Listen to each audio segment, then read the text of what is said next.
Hi everyone, happy Friday. Thank you for tuning in to another episode with me. And in this video, we're going to be talking a little bit about knowing your worth and knowing how to price your prices for your services. So I feel like this is a very important conversation to talk about when you're first opening up your business, or just in general, how far along you are into your business. One of the most important parts, obviously, is pricing your services, for the reason that everyone wants to make, obviously, the most amount of money. But in order to do that, you do need to give a quality service, because if not, people are not going to go back to you. With that being said, how do you price your pricing? So the way that I did it when I first started was, obviously, I did have my mentor when I first started the lashes, so she gave me more or less the pricing that I should start with. But for the makeup, I had to do that by myself because I started by myself. So I first started off with $50. Honestly, it was really hard, obviously, to get that first guest, but I was able to get her for those $50, and it did include the lashes. 2 years later, in 2022, like present right now, I am charging $85.60. Yes, that's a huge jump from that time, but honestly, it all depends how good you've gotten throughout the years. How much money have you put into, the service of the makeup? How many classes have you taken? For example, this year I took a hair course that cost me like about $400, which doesn't matter, but as long as it's making me money, I'm able to get better at my craft. When you invest money, obviously you need to get the money back. So I did increase my hair prices a little bit, but I'm also giving a better quality service while doing that. So when you invest in a service, you need to get the money out somewhere. When you guys price your prices, you need to be confident in your work.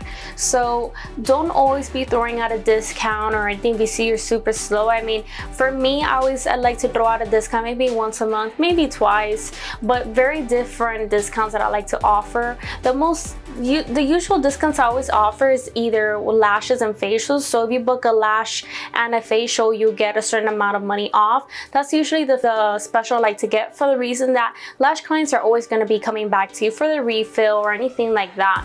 Makeup, they're not really gonna come back to you that much often. There's not always special events going on unless it's like the holiday season.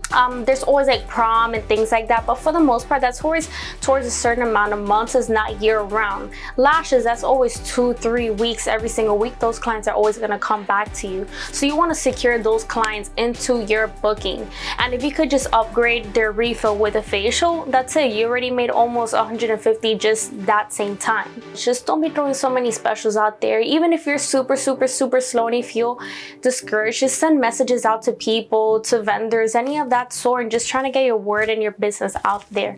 Don't feel discouraged. It's really hard first getting your clients. Right now, it's a little bit discouraging for me too, but you just gotta push along. Just keep on promoting your work and get better at your craft and the quality you're giving to your clients. Another thing also, in order to get your word out there, always make sure your clients leave you a review. For example, I have a Google page, and I always try to get my clients to leave me a review there, because people are always going to check in Google for your work. I mean, they'll mostly go to Instagram, but most people will go to Google to see if you're in Instagram, and Google what other social media sites do you have. Keep in mind, be very careful what you price your prices. Just look at the people around you. What are they pricing their work, and compare it to yours. Remember, you don't want to give rock bottom prices, because at the end of the day, how much are you really making? How much time does it take you to do that service, and how much are you wasting in those products and in that time? Also, sometimes those clients that take the most cheapest prices are your worst clients ever. So just keep in mind who you're picking as your clients, and know always your target market. You want to know who you're targeting your services to. That's a wrap for today's episode. I hope this information can help you, and I'll stay tuned for next Friday.